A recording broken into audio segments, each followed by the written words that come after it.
What's up, everybody? It's Mark from 403 Fauna, along with Jason Radass Designs.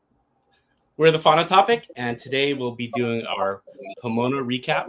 Now, there's been a lot of big news concerning Pomona and beyond that, and we're gonna have a guest today, Adrian from Gene Chasers, along with hopefully another guest that will join us relevant to our topic on Pomona. So, Jason, how was your week? It was warm.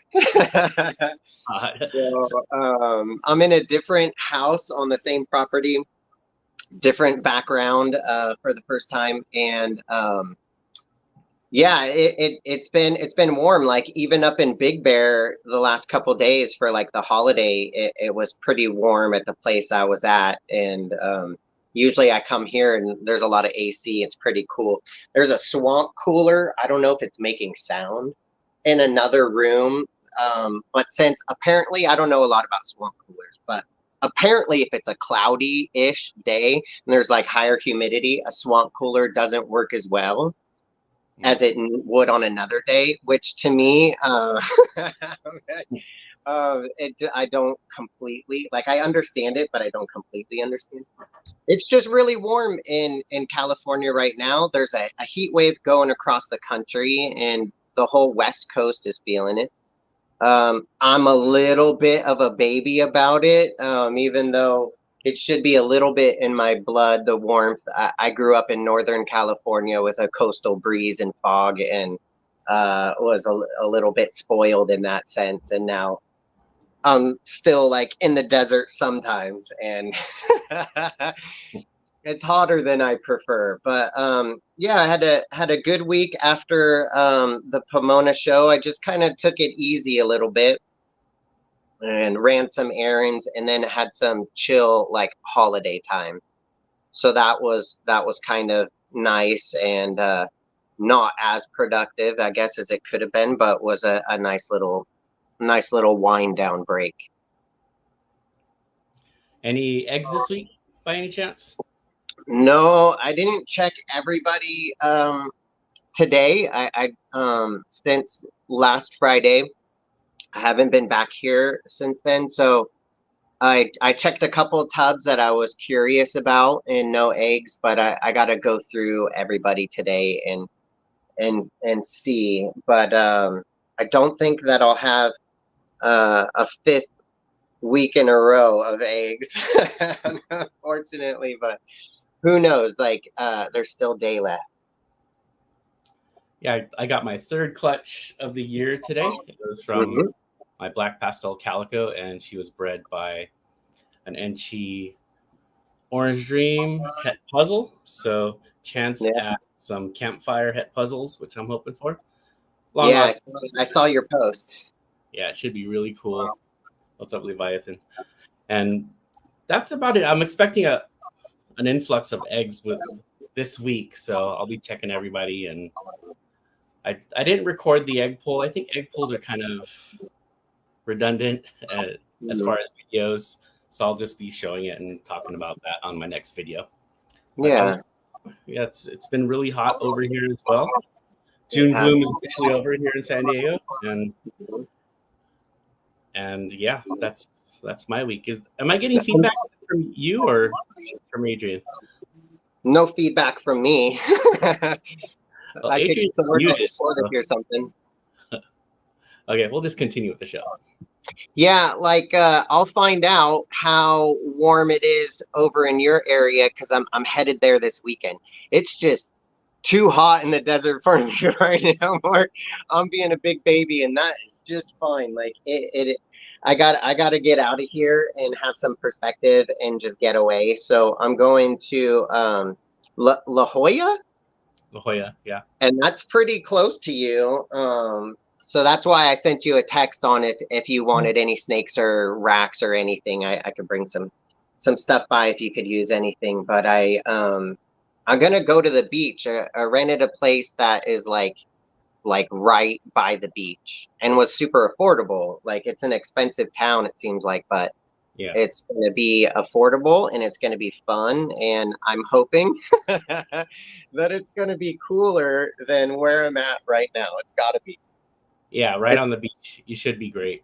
Yeah, Yeah. should be. I'm praying for partly cloudy skies this weekend. And do some hiking and check out La Jolla and San Diego, and that should be fun. And I think the incubator, the first batch of eggs I got, is just about like halfway through incubation by now. I believe so. To check all the dates and stuff, but things are moving along, and I put a snake up for auction. So I put two snakes on Morph Market. I put the one that I got the eggs from last week, the Ultramel. She's 10 days removed from having laid eggs, and she's eaten twice. Yeah, her. She Cool. has a little scar. You can see it on the side right there. It healed up really nice. I just have to make some moves, and I know that she's a very healthy snake, and I know that I mostly work with Monarch, so she's my only ultramale snake, and somebody would want her. So I put her up on auction, and that ends at 5:29, right after the show ends. So she's on there, and she's gotten a few bids, and um, if somebody in Southern California buys her, then I will deliver her if they prefer that. And I might have some freebie snakes to throw in if somebody that I'm familiar with ends up with the winning bid. So talk to a couple people about that, and yeah, I just gave it a shot. And then I put a pastel monarch breeder male, proven breeder male that I've been using for a while now. I just need to recoup some money and have less mouths to feed. And I put him with one last girl who's a banana 66% het monarch that for some reason just hasn't laid eggs, and I don't have an ultrasound, and I haven't tried palpating her. I don't know if she reabsorbed or what. So he's been in with her for a few days, and um that hopefully will turn into something. I put him on a sale price, and that also is just about over as well. So that snake originated from and was bred by Tom Harbin, and he hatched it, and then it made its way over to Troy at Best Dressed Balls, and he gave me, that's a picture from when I got it from Troy right there. And he's been a good snake, and he's really pretty, and did a lot of breeding for me. How many eggs I'll get from it, I don't know. I've gotten a couple clutches from him so far, so we'll see. But yeah, Tom Harbin, obviously in the news suddenly today, and that snake came from him. And he has stellar reputation, and uh, purchased a lot of monarch stock from the original um, person who hatched it out, which is Rance Meyer. And he took on a lot of that, and he's made a lot of cool things with it. And a lot of people have gotten monarch from him over time. So this snake came from there, and I'm ready to pass him on at a well below market price, almost half of what you would see another one up there for. So not quite a Willbank special, but um, a pretty low price that is mutually beneficial, and just kind of pass it on a little bit. We'll see if he sells. If not, I don't mind keeping him. I could still use him this year. Yeah, and since you brought it up, um, just learned that Dr. Tom Harbin passed away yesterday from a scuba diving accident, and I think it was on his birthday from one of the chats that I was reading on Instagram. So just a tragedy. Um, I've never met him, but he was always an inspiration to me because I saw this older breeder, and I'm an older breeder myself. I'm 52, and I'm seeing his energy and what he's doing, traveling to all the shows, and I'm like, when I retire, I want to be just like Dr. Tom Harbin and doing that. So really unfortunate. Everything I've heard of him is that he's an incredible person, and just a big loss for our industry.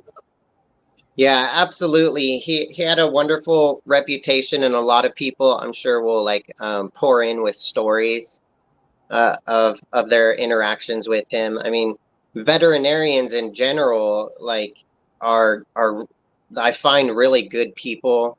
They care about animals. They try to make things work for people and for families, and they try to save lives. And I never heard a negative thing about him in my time in the hobby. He's been around a very long time. And I was lucky enough to meet him, and he is just as pleasant as someone could be in the hobby, and will share time with you and be super friendly. He's very knowledgeable, and it really is really sad for the hobby and for the family. All my condolences. I'm very sorry to hear about this today, and you never know when it's your time, but we're all gonna die at some point, and not everybody on this planet that lives their lives can say that they had a nice, full, and rewarding life where they spread a lot of positivity and a lot of good memories, and people had lots of nice things to say about them. So, he definitely seemed to have that, and and it's definitely unfortunate. Yeah. Enough said on that subject. So rest in peace, Dr. Tom Harbin. Yeah. I'm gonna kind of just move around on my PowerPoint here because it's been such a crazy week here. But Yeah. did you have a snake to share this week? I do. Okay. And that's this guy that I was just talking about. Yes. Promote it. I'll go ahead and spoil it and say this is my one monarch fella. And man, when I got into the hobby, I really wanted monarch. I first I looked at lots of stuff that I was interested in, like exanthics, and there was other things I was interested in, and eventually when I saw enough of these new genes, I'm like, oh my God, there's so many different things now with ball pythons. What is this? What is that? And monarch, just a plain standard monarch, is one of what I feel the prettier genes in ball python versions. And a lot of them will have pastel in them. Some people think it's real pretty. Some people try to avoid it, so they can keep the contrast and keep it darker for projects. But this was the one that I could get, and so that first summer I was trying to get like a hatchling male. I think I saw one at one point for like 2,500, and I was like, oh man, that's a lot.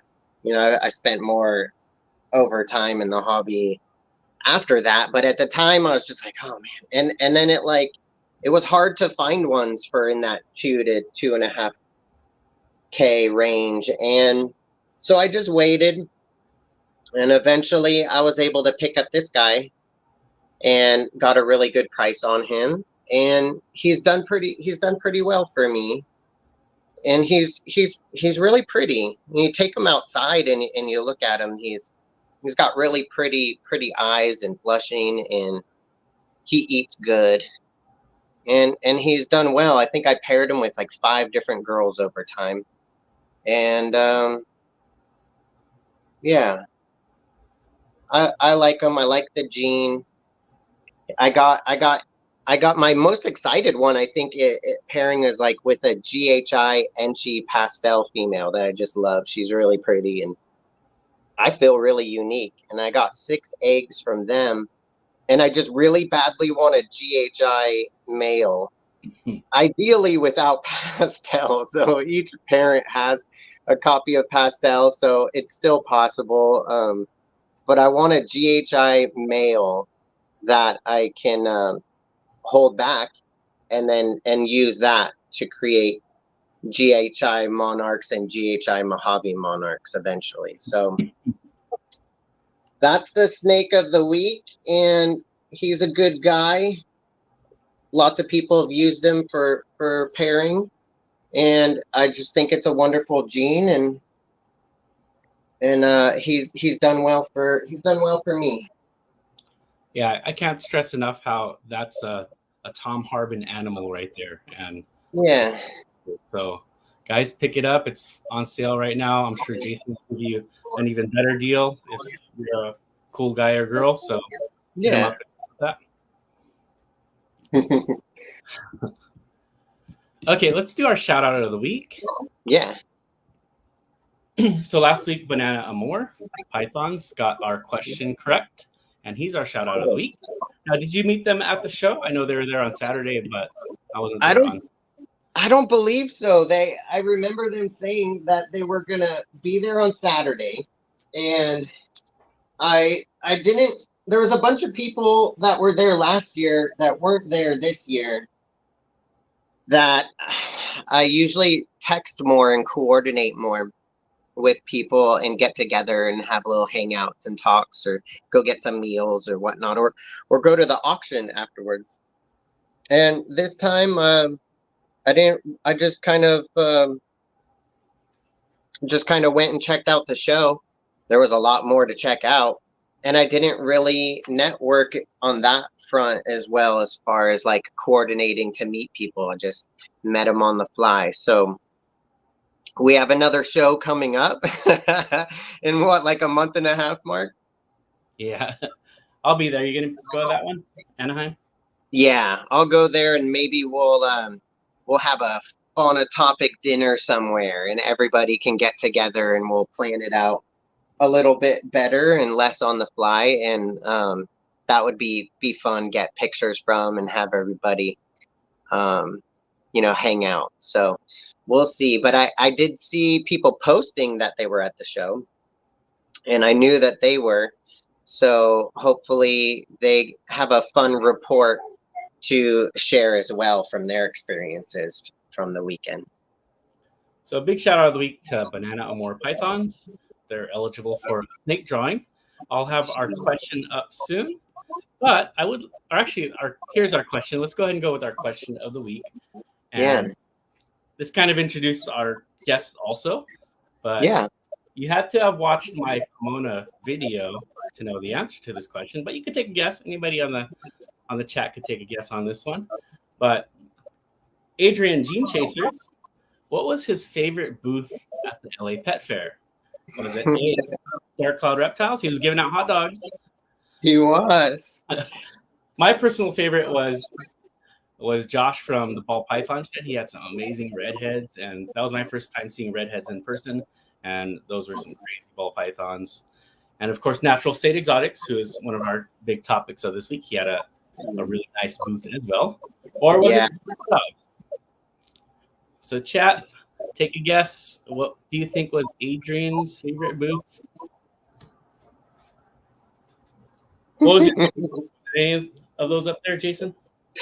Well, you know that we both got world famous Pink's hot dogs. I got a chili dog with mustard and onions. It was called a Snoop dog without 2 G's. I didn't understand that, but for like $13-14 or so, it was worth every penny. And it's been a while. It's been a few years since I've had a Pink's hot dog, and I usually go to the one in the city, and that was kind of fun. So I guess that was my favorite. I ordered the California dog, and here in San Diego we have the California burrito, which is French fries and carne asada and guacamole and salsa and everything. So I thought I'd try the California dog, which is kind of similar. It had fries on it and stuff, and it was pretty good. I got to say, the snap on the Pink's hot dog, I liked it. I've like on Food Network all the time, and I've always wanted to try it. And I know they've been there all the time, but this was the first time I had it. Thanks to you, Jason. Thanks for the invite. Yeah, sure. it was delicious. Okay, Yeah. Jessica, as usual, gets the answer correct. No one else gave it a shot. I'll give her a shout out again next week. Yeah. Jessica, you're always welcome to come on our show for a small segment if you would like. But hey, let's introduce our guest for this week, and that is Adrian from Gene Chasers. What's up, Adrian? Hey everybody, how's it going? Thanks for having me, Mark. Yeah, no Jason. problem. Yeah, at the show, I was talking with Randy, and this guy came up to my side and introduced himself, and it was Adrian. And Yeah. anytime I get recognized out there, it makes me feel special. So it was really cool of you to come up and introduce yourself and tell us a little bit about yourself, Adrian. Yeah, for sure, Mark. I always hear that you're at the show and it's like always the same day that I go to the shows.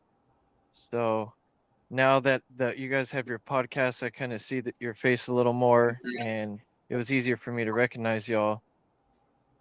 And yeah, it was good to meet you both in person at the show. Really, really nice guys. And I love your vibe of your podcast. It's always super positive. And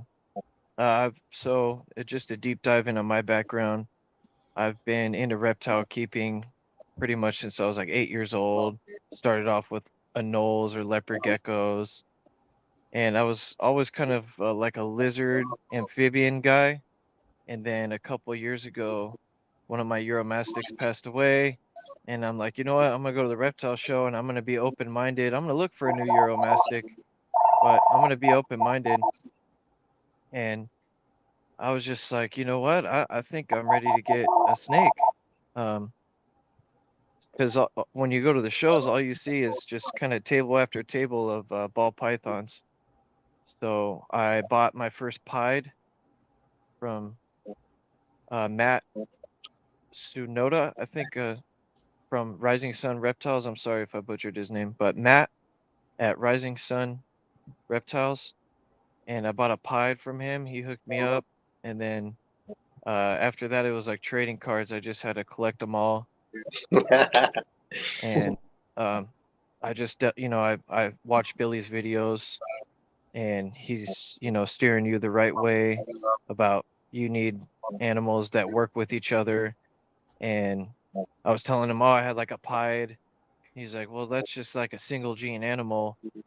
And so I ended up uh, just getting into some more projects. I bought my next 4 animals from Billy, and now I have about 24 ball pythons now, like about 1 year later. And I have a Doomrose boa, 2 red Aki monitors, and an emerald tree boa. So I have a few other different species because, like I said, I'm just a reptile lover. I'm not, specifically. But one thing, like I can say is my appreciation for the ball pythons of being such a hardy animal, or just snakes in general. It seems like most snakes in general are such hardy animals where, as opposed to I'm used to amphibians or lizards where they're more everyday animals. So you need to feed them crickets every day, mealworms every day, whereas a ball python, you feed them once a week or once every 2 weeks, and you make sure they have fresh water and clean substrate, and keep them in a nice rack system with some heat, and they're pretty straightforward. So when you have other animals, it really makes you appreciate the ball python, flexibility, and it allows you to keep more in your collection. You could keep more ball pythons than I could, like any other species, really.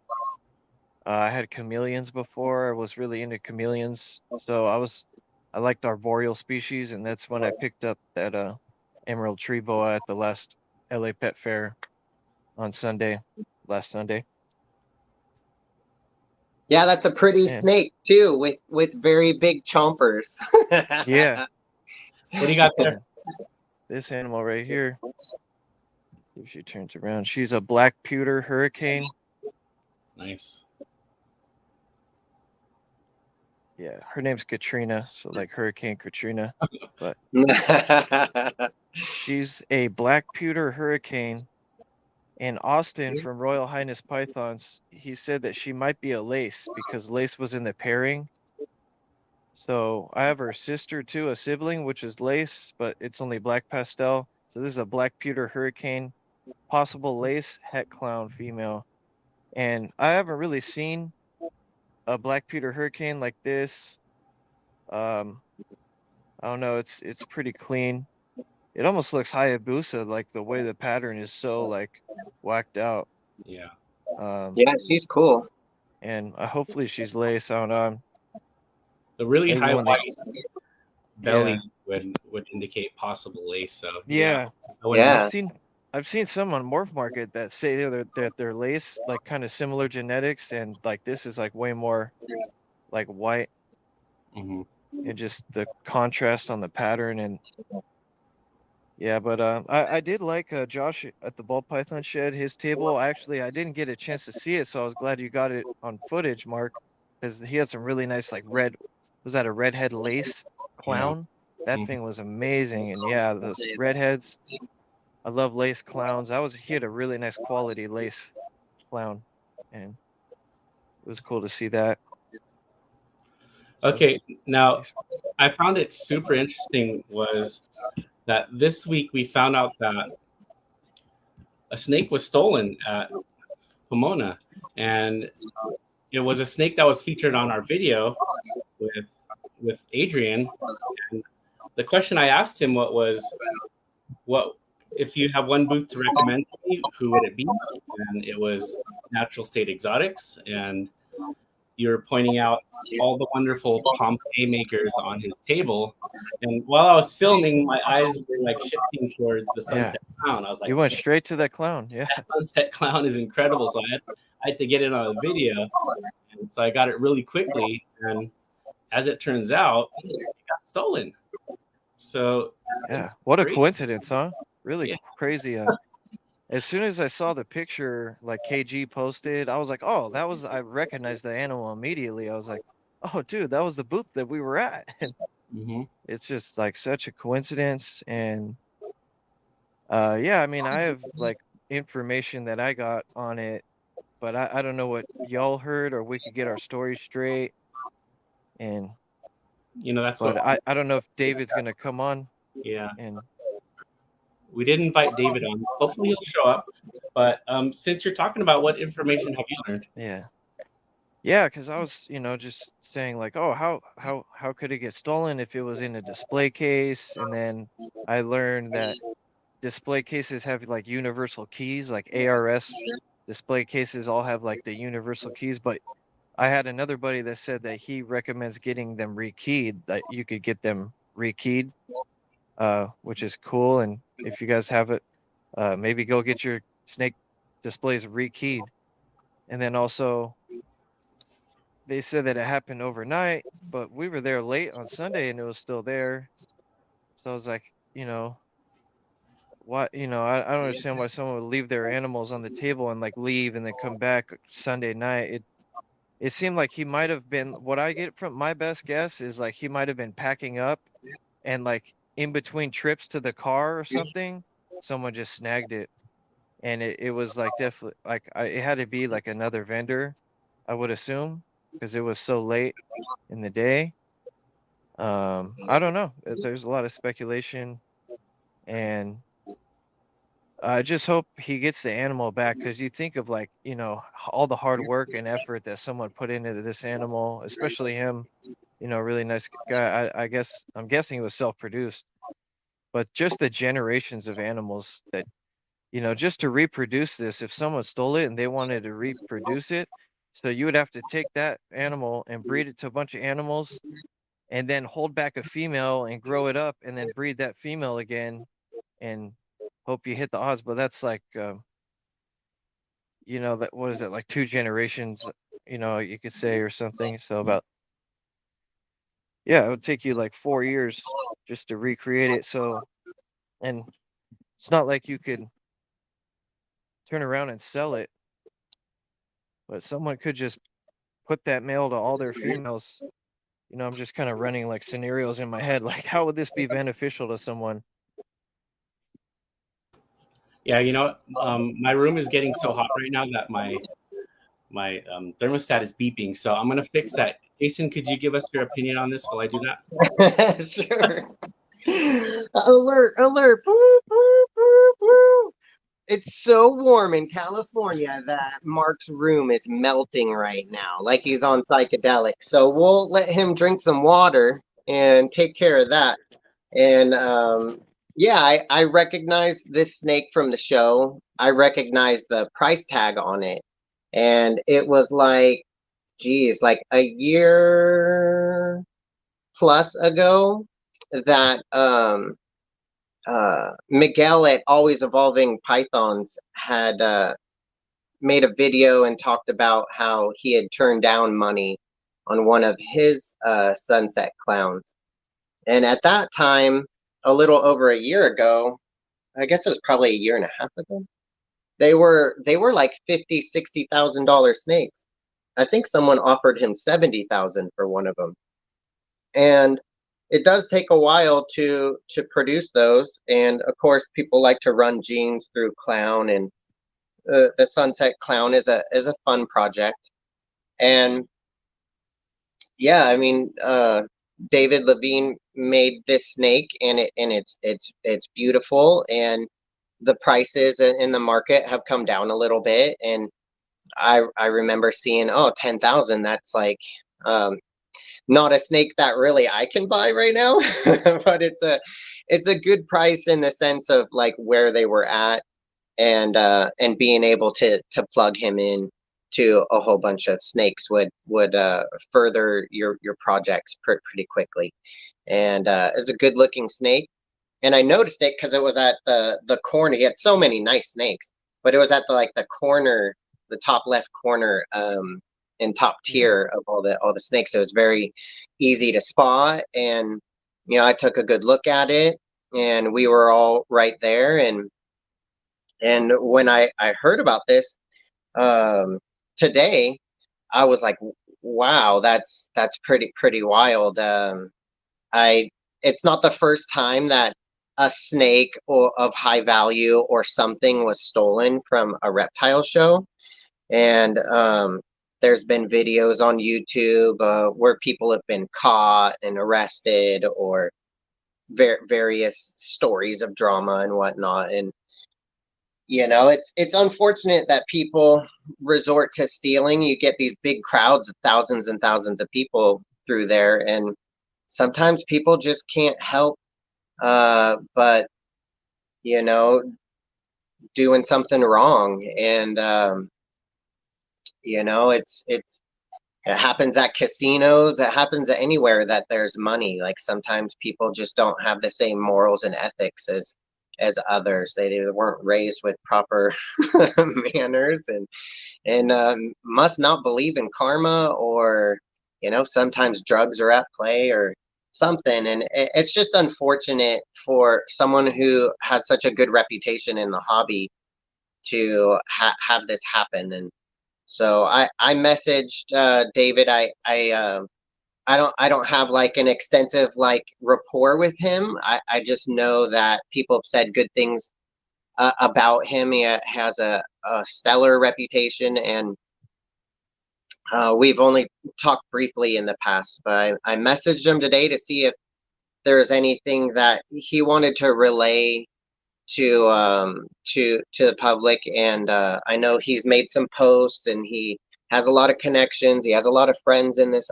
hobby, and he's talked to people about this, and everyone's hopeful that it'll get resolved.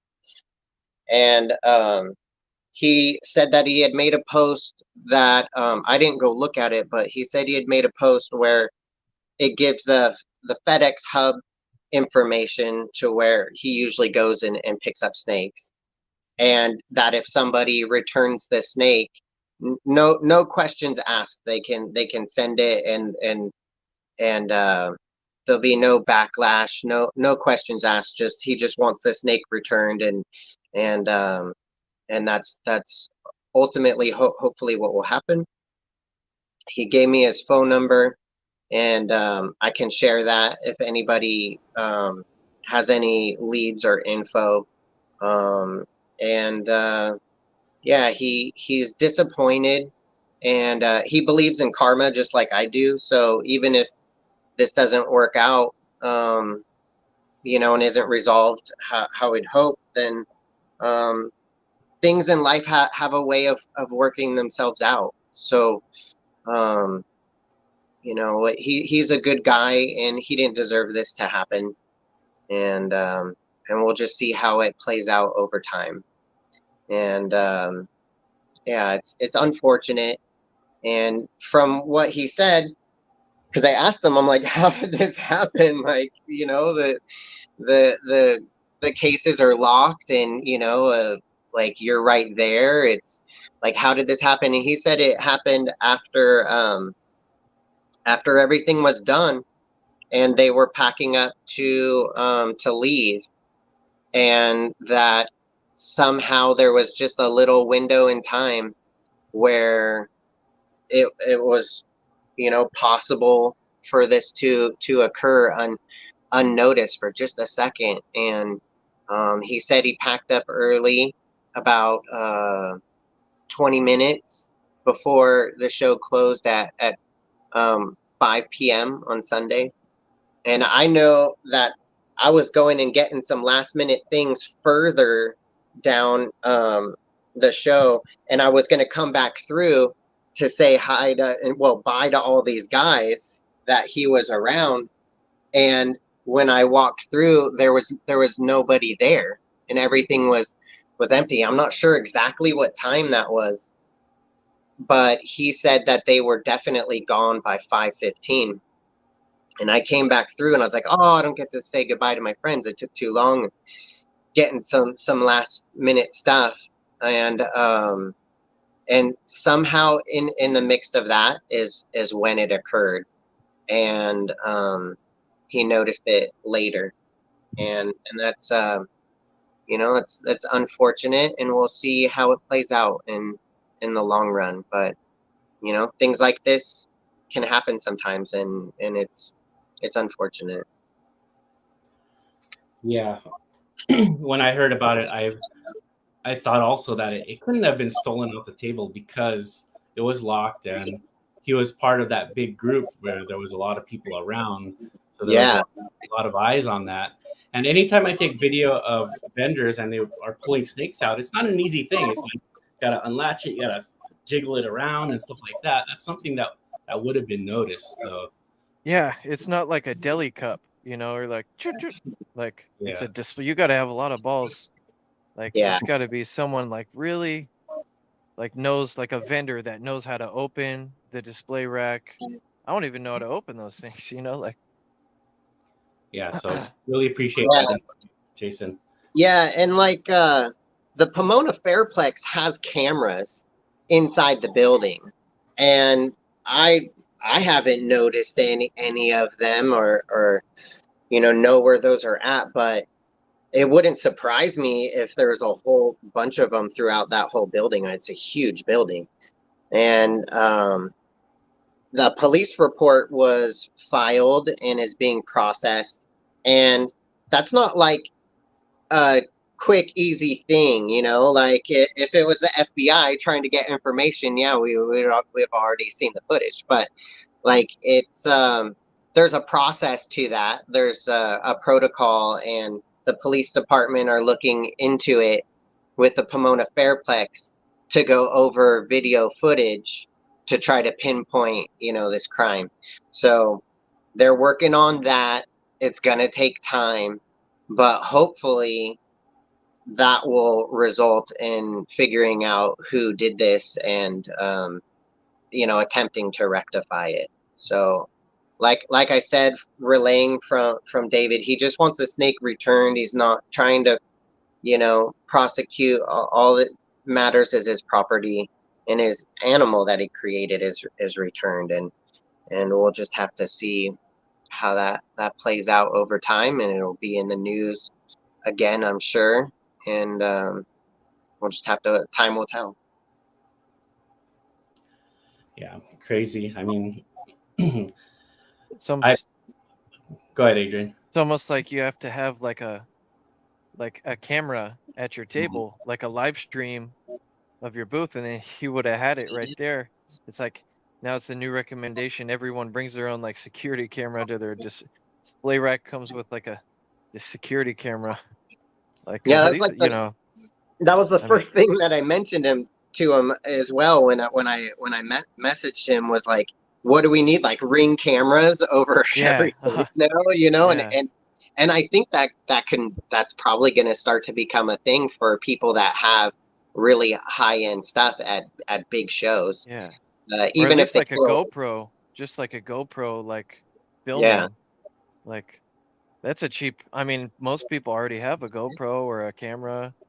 You yeah. could just set it up, and it's pathetic. You got to do that, but this is the world we live in. You can't have anything nice anymore, dude. It's Do you think the reptile industry has more of this sort of criminal activity? I remember Miguel, Always Evolving. A few years ago, he actually recorded someone stealing off a table in Arlington, I believe, and he put out a video on that. But it seems like the reptile industry breeds that sort of degeneracy. What do you guys think?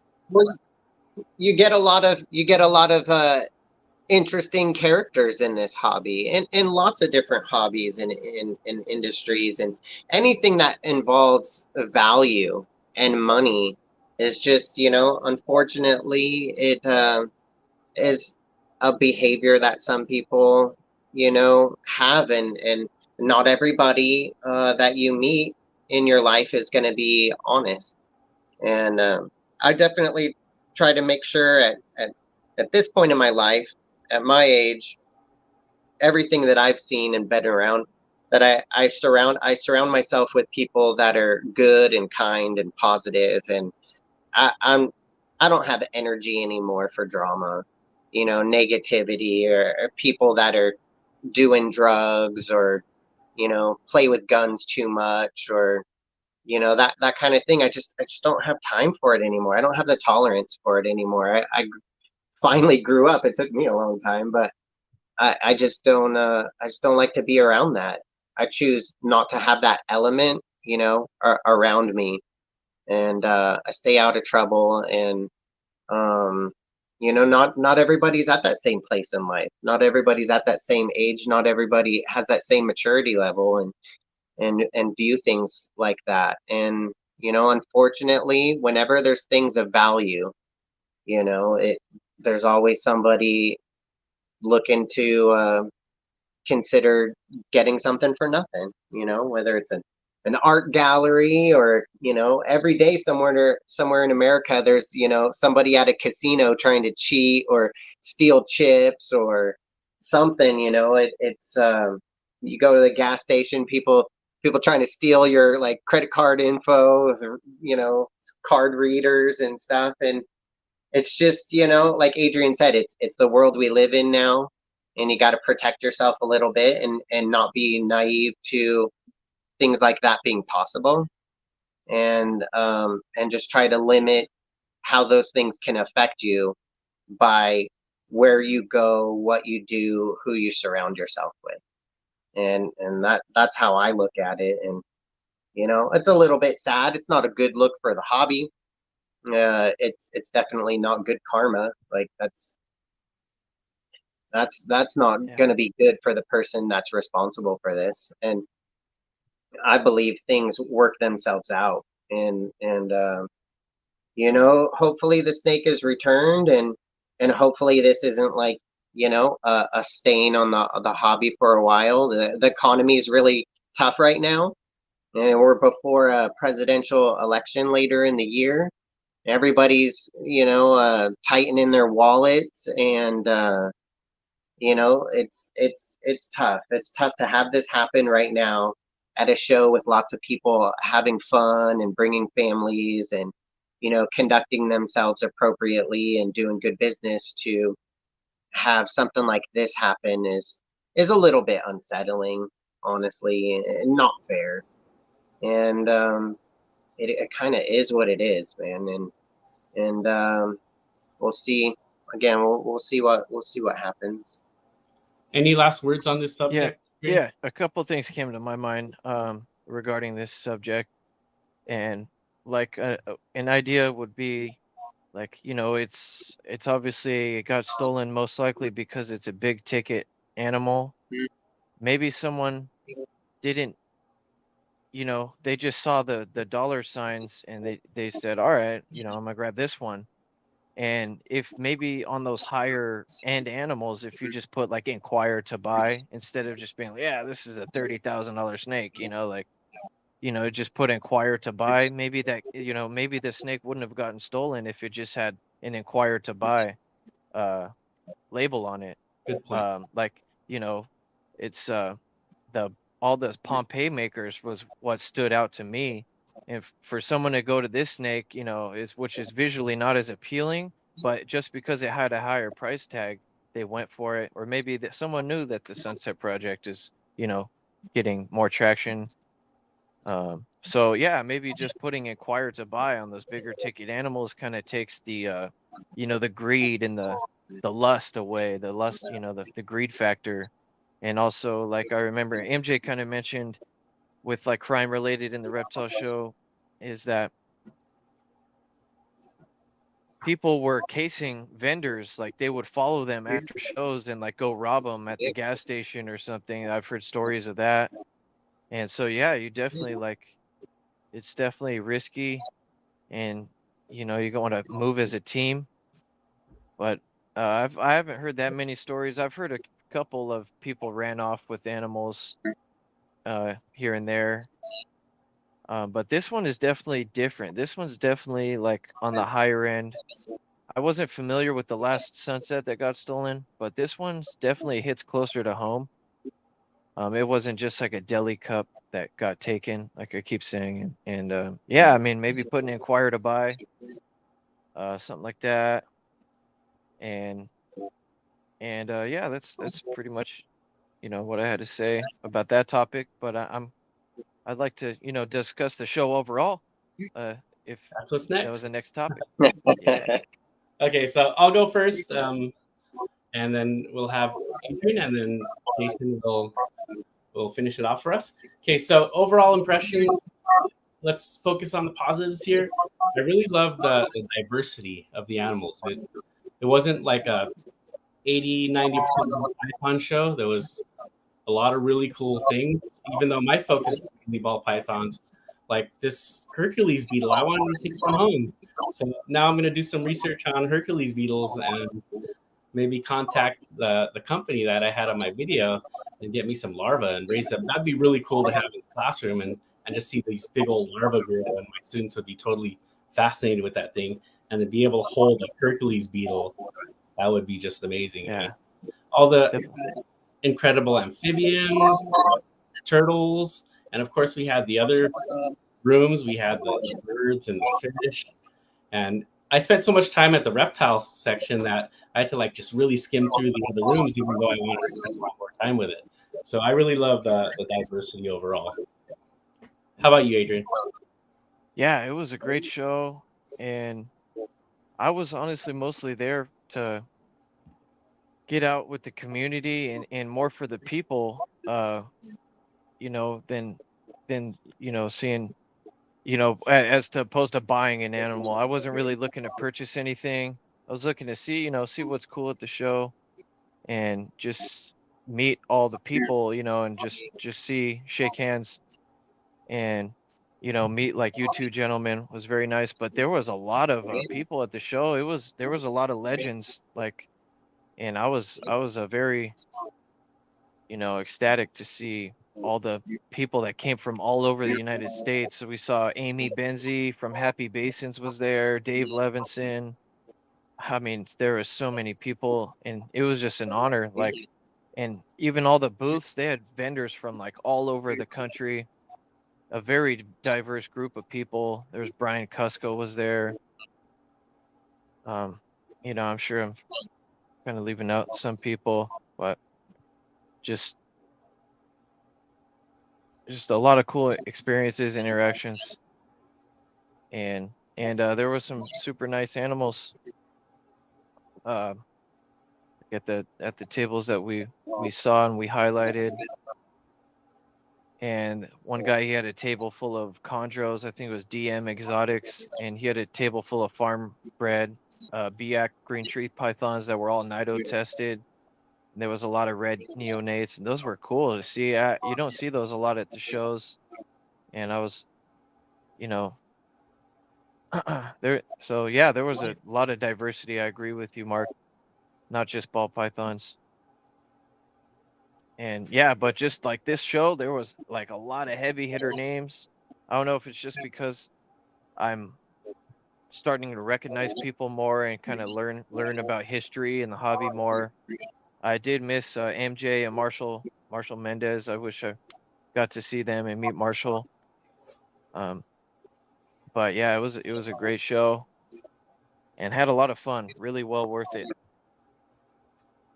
Yeah. Yeah. Good, Yeah, Jason. there definitely was more diversity than normal. And just even in the reptile building, it wasn't just all ball pythons and leopard geckos. And there were those, but and some nice ones, but there was a nice variety of stuff, everything from tarantulas to all sorts of amphibians. There were tons of tables, like multiple different booths that had like butterflies from and moths from overseas and like pinned and put in frames and whatnot. And it was just all sorts of fun. I feel like it was awesome to have other buildings with like an aquatic section and like an aviary, like kind of a thing. And those buildings didn't like wow me like I was kind of hoping for, but this was like the first time that they are doing it this way. And there's going to be an evolution to it, and there's going to be more vendors, and it's going to get better, like bringing fish tanks and live rocks and sand and fish any distance, really, even from like Los Angeles to Pomona. It is a lot of work, and it takes time for water clarity to like settle and whatnot. There's a little bit more to it, and birds can be a little bit fragile when it comes to transporting and then having around lots of other birds. So I really appreciate everybody that gave it a go and tried to make it a really good experience for every different type of keeper and visitor to the show. But I feel like the bird building could have been. I wanted a little bit more from it. I don't know what I was expecting. I'm not like a huge like bird keeper. Birds are a little bit messy for me, and you get around a sun conure for like 15 minutes and you might change your opinion about keeping birds. So that's kind of my view on that. A long time ago, I had a couple parakeets. I had a couple budgies, and I wanted them to talk. Some parakeets are have the ability to be trained to talk like parrots, but it's not very common. And mine didn't start saying anything from watching TV or from me talking to them or nothing. I tried. I don't know how hard I tried, but I tried. And but I did see in the bird building, let's call it, like um, a hyacinth macaw, and in the bird world, those are like 20 to 40 plus $1,000 birds, and they live for 50 to 100 years, and they're a long-lived bird, and they're really, really, really pretty. They're all blue with a black beak and a little bit of yellow around the eye. And birds, they really bond with their owner, and it's kind of a neat thing to see, like different species of birds. They have the different ability and level of how they bond with their keeper, just like how some reptiles are just for viewing pretty much only.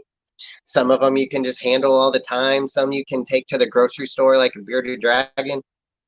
But like it's the bond that I learned a little bit more about at the show from talking to some very experienced people between a parrot, a large parrot, and its owner is really neat. It's like it takes a lot of effort um, and responsibility to keep an animal like that.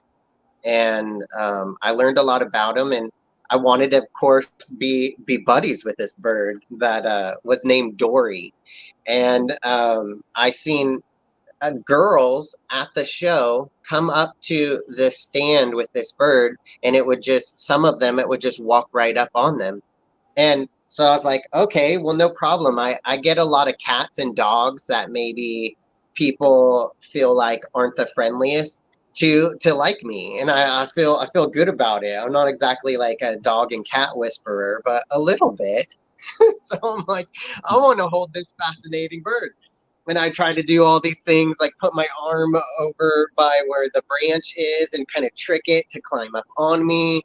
And this guy that helps raise this bird said he had a lot of tattoos also, and he's been around this bird for like 7 years, and he said that the like tattoos on you is distracting to a bird. It sees that as like something to pay attention to. And I've noticed that from chameleons as well. I used to breed a lot of different types of chameleons and keep different ones, and they're very visual. And just like the bird, they can see in a lot of different directions, and they get distracted by tattoos or different things that are on you, or different patterns even on your clothes sometimes. And so he was telling me that this this macaw had been raised by a female and gotten a lot of special attention and nurturing, and that it was really hard to get like a mutual bond with this bird also without getting bit by her a lot, and that random people, it's going to be difficult for them to like gain that bird's like trust and confidence. And some females would come up and it would just happen, and I'm like, well, okay, let me try, man. I did get to feed her blueberries, and she would come and take them, and then I would get blueberries from down below and give them to people. And then I seen her like crack these nuts. I don't know what kind of nuts they were, but they're these round nuts. They look like whoppers, like big size whoppers. And she would like rotate it in her beak and do all these things and find just the right like place to give it a stress fracture and just like crush it. They have a lot of their power is in like in their lower, like, I don't know, lower part of their beak, their mouth. You know, I don't know if I say jaw, but like it's their power of their bite is from below. And it would just like pressurize it like hydraulic machine, and just it would crack. You'd hear it. It would crack. And then it could just like grab the different parts of the shell and rotate them and stuff. Like very very neat to watch. And I had fun feeding her, but I could not get her to climb up on me. And she did try to bite some different people at times that kind of pushed boundaries, and I wasn't gonna let her bite me, but I couldn't coerce her. The first time I hung out with her, it was like, I don't know, 30 or 40 minutes. I was just enthralled with this bird. And I was just like so patient, and I was determined to like, oh, I can surprise this guy. I've picked up all sorts of reptiles before that were very aggressive and you know, kind of mean or like neglected, or they have an attitude, and I can calm them down. Like I can outthink, you know, larger reptiles. But this bird, it's not like that. It's a stronger bond, and it's a bigger trust to gain. So yeah, I was a little bit disappointed by my level of like bird whispering, but it was a lot of fun, and I learned a lot of information, and I gained some knowledge about macaws and parrots and other birds. And the fish building didn't wow me. I used to be in the reef hobby, and there was some cool stuff there, and I didn't make a lot of time for it, nor am I like back in the reef hobby or looking to get back into it. Although I love fish tanks and I love saltwater tanks, but there were a lot of options for people that would be looking to get into it. A lot of equipment, and I'm sure there was a lot of knowledge to gain there. And I looked around, and that was cool. And I think one of my favorite things that I saw in the whole show was in one of the other buildings besides the reptile building, and that was this girl that is based out of Los Angeles, and she had all these beautiful, like, fair trade collected, ethically sourced butterflies, not just the stuff that people mass import from other countries, and there's no knowing exactly how they were collected. But fair trade stuff costs a little bit more, and she is essentially an artist.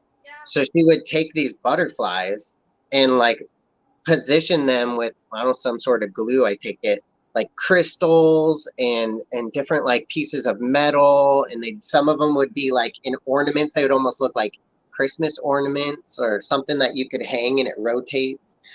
And, like, she had ones in domes that make like this, like, little, like this little scene. And the way she played off of, like, colors and different elements it was just beautiful. It truly was art. And it was my probably favorite interaction with a person at a booth as well. She's just so friendly and so sweet and funny and fun and just doing what she loves. It's not about money at all. She's just, not most artists aren't very rich. But she's rich in life. She's just a fun person, and her art is her craft that she does is amazing. And I ended up spending a good amount of money. There was one real thing that I purchased at the whole show. Wasn't planning on buying anything, and I just couldn't help it. I had to support art, and I didn't see as much artwork from kids or teenagers or other people at the show as I usually do, I don't feel like.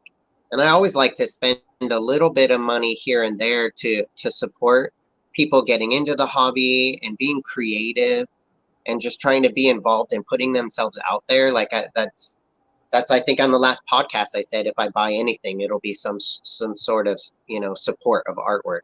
And sure enough, I met someone who just wowed me and was just fun to hang out with, and just fascinating craft that they are involved in. And I spent a pretty good amount of money on one in particular item as a gift for somebody, and it's beautiful. It's beautiful. I'm not going to spoil the surprise by showing it right now, but that was my favorite booth and my favorite thing that I saw. And that was nice to see. Why she wasn't in the reptile building, I'm not sure, but it was a lot of fun. There was tons of food at this super show, and normally when you go to a super show, depending on the location, like, there'll be varying levels of awesomeness where you can buy food indoors. And the first summer that I went to shows, I don't know if it was Anaheim or Pomona, but I was getting, like, the yummiest food, and it was pricey, but it was just so good. But this time, instead of just having like 2 or 3 or 4, like, taco truck type things, like, out front, it was like a street fair. There was food everywhere. There was alcohol for people that are into beers. There were microbrews, and they had non-alcoholic versions, and there was pizza places and barbecue, and just all sorts of stuff. And I always bring snacks with me to a show like this. I'll bring, like, beef jerky and different candy and different stuff. But we got the Pink's hot dogs. Those were pretty awesome. And I was tempted to try some different things because some of the food looked so good. But that was a fun improvement and expansion of what you'll normally see at a super show. And that kind of impressed me a little bit. Mm-hmm. It really did. And there was a lot of people. When I first came in on Saturday, I came in late. I came in at, like, I don't know, right before noon on Saturday. And as I always go to the right side of a show.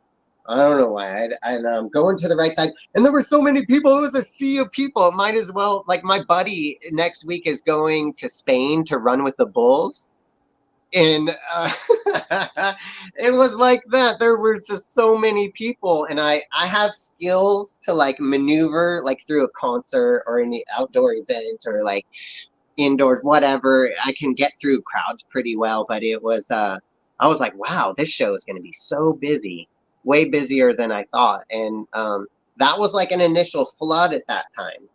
And you could tell by seeing how many people were parking in the parking lot, like that it was going to be a busy show.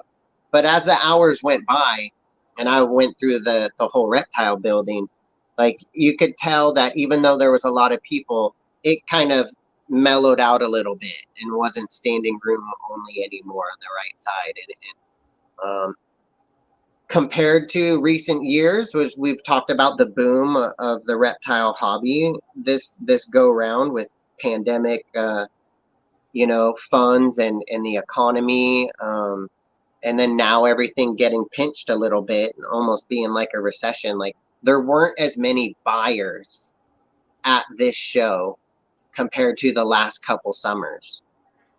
And that was evident by many of the breeders that I talked to and vendors and friends that I met and chatted with. And that's okay, that everybody's there to have a good time and learn and enjoy the sites. But for people that travel all around the country to come to big shows like this, they're hoping to, at least at the very minimum, pay their expenses and costs. And I'm sure that there were some vendors that had a hard time making a profit at this show compared to years past. I had the same kind of You consensus know? from vendors as well. Yeah. Yeah, Yeah, and so that's that's tough. It's a tough economy right now, right yeah, before the elections, and everybody is feeling the pinch of extended gas prices for so long, and it's yeah, people want to go out and do stuff and vacation and travel, and that takes money, and yeah. so you Right now's a know slow time. it is a little bit, and I wish that people had a better feeling about that. And I don't want certain vendors and breeders to feel like the show's not worth it for them um, in the future. Yeah, But we'll see how it goes. I feel like ultimately, other than that viewpoint for sellers, that it was a very successful show and a fun evolution to see them incorporate other pets and have a whole plant section outside. I don't do very well with succulents, even though I like looking at them. And I'm in the desert a lot, and it's fun making desert vivariums with different geckos and lizards and different creatures, and having like air plants and succulents in there and having them do usually pretty well. Like that's cool for the plant people. I saw pitcher plants and all sorts of other bromeliads and different things indoors as well. And a lot of the people that are into amphibians and like dart frogs and different tree frogs and things, like they like to collect that stuff and get rare plants and different like cuttings of plants and grow them under really nice UV and perfect humidity and whatnot. And I'm sure there's people that enjoyed that, and that's good to see. But overall, I would say that the diversity of the show was good. It could have been a little bit busier, maybe overall, but there were a lot of people that came through the show. Maybe more money could have changed hands than did, but it was a pretty good show for most people. I saw people buying stuff left and right, and people learning stuff and being excited about what it was that they got, and learning, and I like that. I like what they attempted to do to make it a bigger, more extravagant, complete show with all animals, and that was awesome. And You know, even in the bird building, when I went in there, I saw somebody was like doing demonstrations and teaching people. There was all, you saw, Mark, like all these chairs, and like I don't know how many talks there were over the weekend, but I was surprised by that. That was really cool. There was a lot of education going on, and once again, you'll see the most interesting things at shows. You never know what you'll see at an Anaheim or Pomona show. We saw Galapagos tortoises. We saw emerald tree boas. This guy picked one up. He's pretty stoked with it. Doesn't seem to have much fear of that guy with his long teeth. No, Um, it's actually it's pretty small. It's a baby. mhm. I heard that they're kind of harder to find this small. Yeah, he's Like got some nice. especially for like a wild caught, like not a captive bred. Yeah, he Usually, doesn't have but like a whole he's bunch of scarring. He's got like some nice colors and a decent amount of white on him. yeah, he's He's got a got little like, spot. He's got a little spot right there. yeah, I saw Um, that. That's but okay. Amy said it might go away with some sheds. Probably Yeah, will. Looks like maybe a rat bite or something. Has it And yeah. eaten? yeah, he ate the first night. He ate a ASF hopper, like a ASF wean. Yeah, That's ate the first awesome. night. I couldn't believe it. It just went like straight up to the ASF head, and it just like went up and like licked his eyeball, and then just took a slow bite on its head with its like giant. And the rat didn't even know what to do. It started bleeding and stuff, and like it was gnarly, dude. Dude, but yeah, he ate the first night. You could see that it's kind of in his belly, like right here still. Yeah. Yeah, But I'm running a humidifier on it right now because especially it's so young, and I'm like spraying down the paper towels. I'm on paper towels still right now, spraying mhm, down the paper towels, just make sure it has a lot of humidity in my yeah. water bowl. I'm gonna do like a rain, try to, I don't know, I might mist it or like put it in the shower. But yeah, dude, I picked something up at the show, so we're out there That's an supporting. that's an advanced species. I'm happy for you to be jumping into it, and I'm happy that he ate right away after a Yeah, busy show. And yeah, I that's saw. awesome. Are you gonna try to feed him, Adrian? Are you gonna try to feed him like quail or chicks or anything different? Yeah, for sure. Yeah. He's tiny right now. It's a tiny Hmm. little thing. It's hard to see how Yeah. tiny, it's Hmm. like he's like, as thick as one of my fingers. Pause.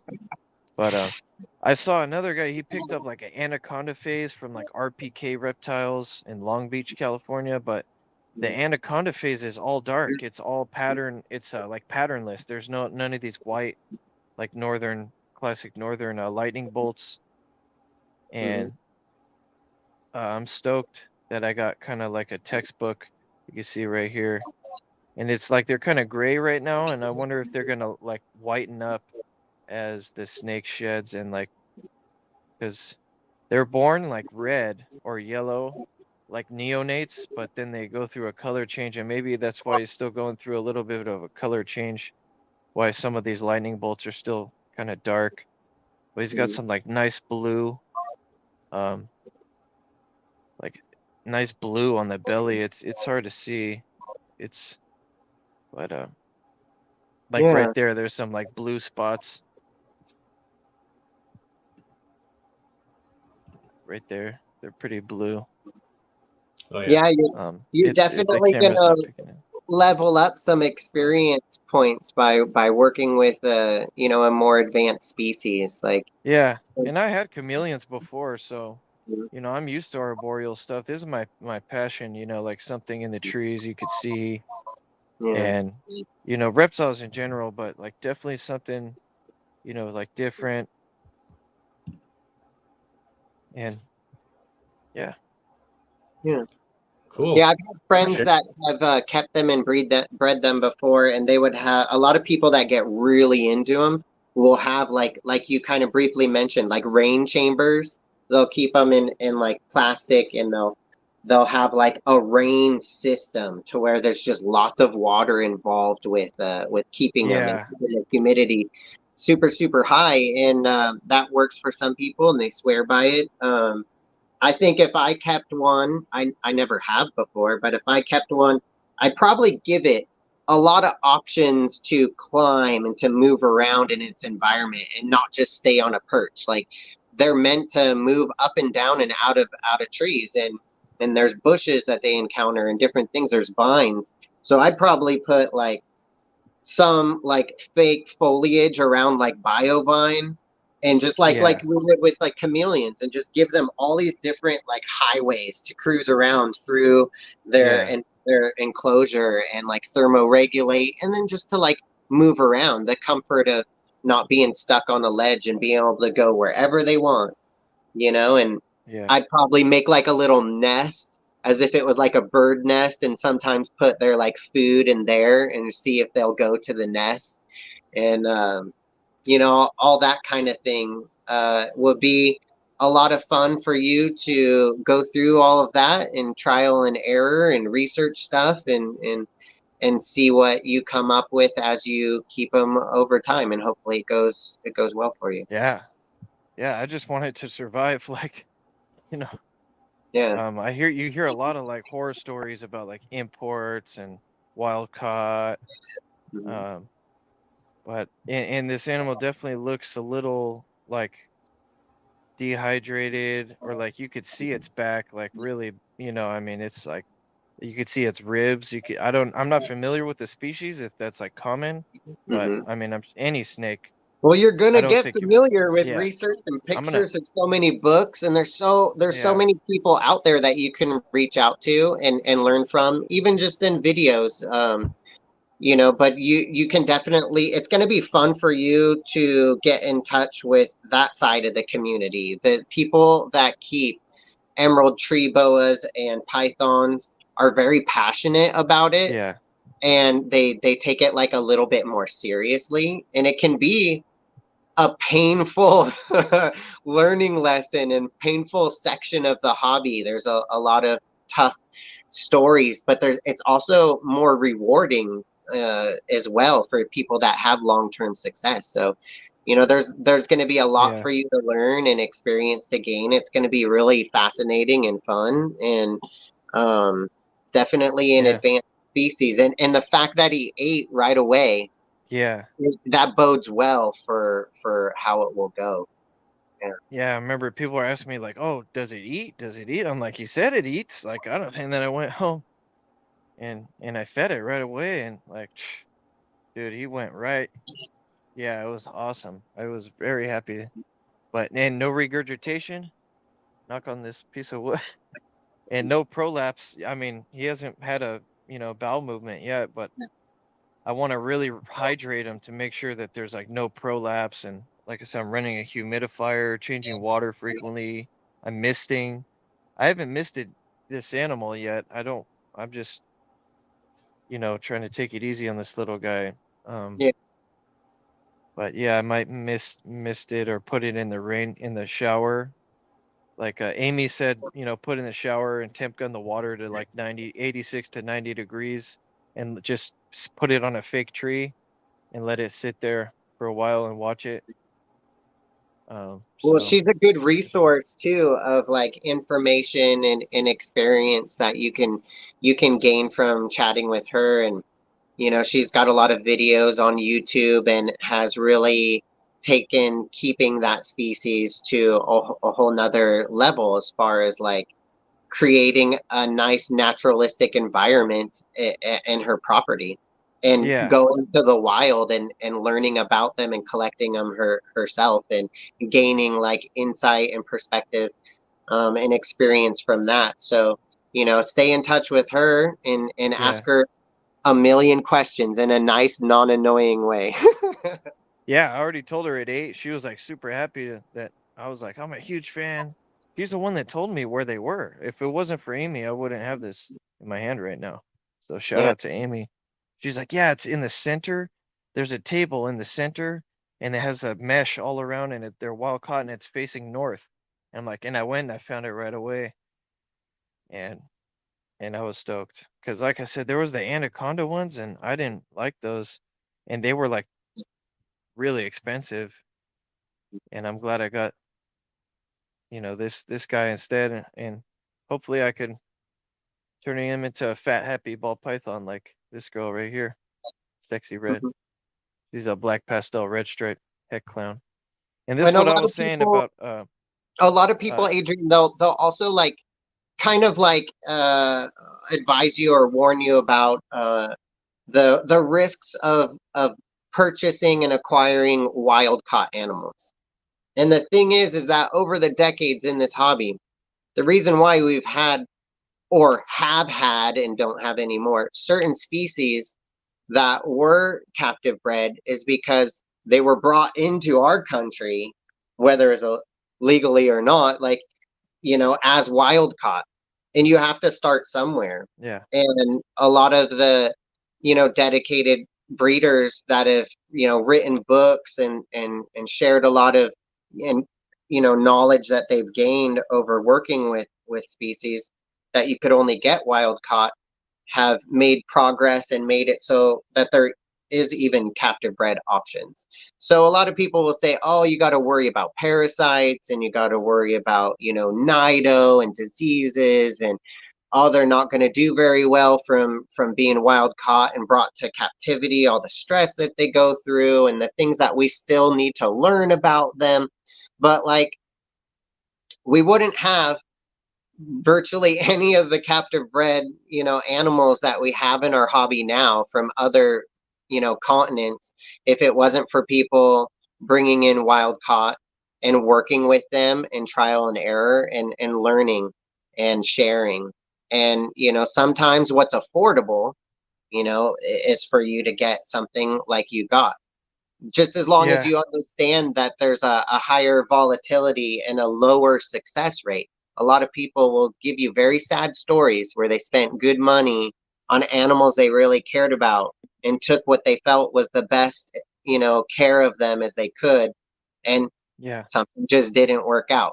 So as long as you have realistic expectations that you're going to do your very best and you're going to learn yeah, everything that you possibly can as fast as you can and give it your best go, um, and have the, realistic expectations. And like I said, man, the fact that he ate already is yeah, a good sign. yeah. It's a good No sign. And regurgitation.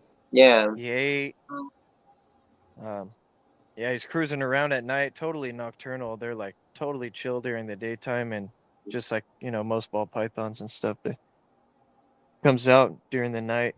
And he yeah, it's seems gonna be pretty interesting. chill. He seems pretty Yeah, friendly, and if he bites you, then I want to see pictures and a yeah, video if it exists. I want to see the puncture wounds, and I want to hear how it felt. I mean, he's a littler guy, so it's not going to be as bad.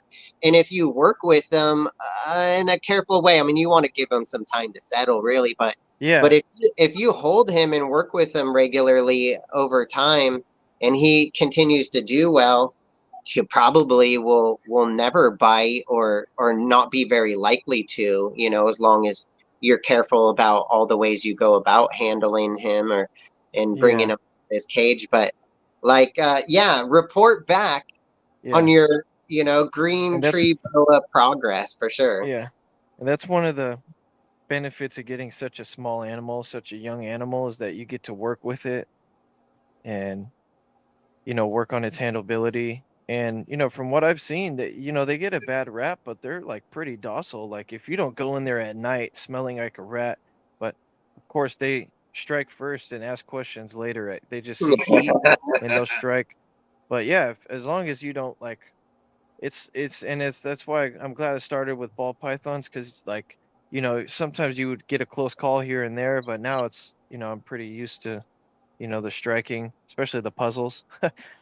um, but yeah, I mean, this thing's never like tried to strike at me yet, and like even the rat, he didn't strike at the rat. He just literally like chomped on it. He just literally just maybe he's used to like frozen thawed, and I fed him a live rat, and he just went up to it and like licked its eyeball and then just like chomped on it. He didn't even like strike it, and he just like bit it and wrapped it like crazy.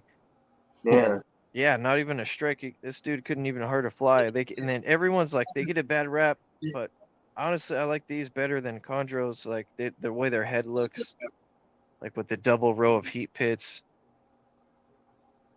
And yeah, just beautiful animals, especially the basins. But yeah. All right, guys. Adrian, congratulations on your new addition here. Jason, thank you again so much for your insight. I appreciate all the detail you put into it. Yeah. I think we'll call it a day, guys. All right. Any words Yeah. before we go? Shout out to Richie. It was fun meeting you at the show, Adrian. It really was. Like, Yeah. we got to meet some people together. We got to take some pictures. We got to learn some stuff. Like, I'm definitely appreciative of you hanging out with us. And we talked a little bit in the past, so it's always fun to put, you know, a face in person to like a name or a personality online. I look forward to seeing you at the next show. And just like Mark, good luck with all your creatures and this new edition that you got. And the show was awesome. I hope to see and coordinate with more people at the Anaheim show. But it was a lot of fun. I really enjoyed this show. I got to go the whole weekend, and I don't usually do that, and it was a blast. So I enjoyed it very much. Yeah, I enjoyed meeting you both as well. It was amazing, and like I said, shout out to Richie, Capital City Balls. Really good guy, and I met him and Jose Edge of Panic Ball Pythons as well. He was helping him vend. Jose's a good dude, and like I said, nothing but good people, man. It was a lot of friends, good laughs, and having fun, and that's what the Reptile Show is all about. Yeah. Awesome. All right, guys. Thank you, audience, for sticking around. Thank you, Jason and Adrian, for a great show as usual. Have a good weekend, everybody. All right. We'll see you next time. Bye-bye, everyone.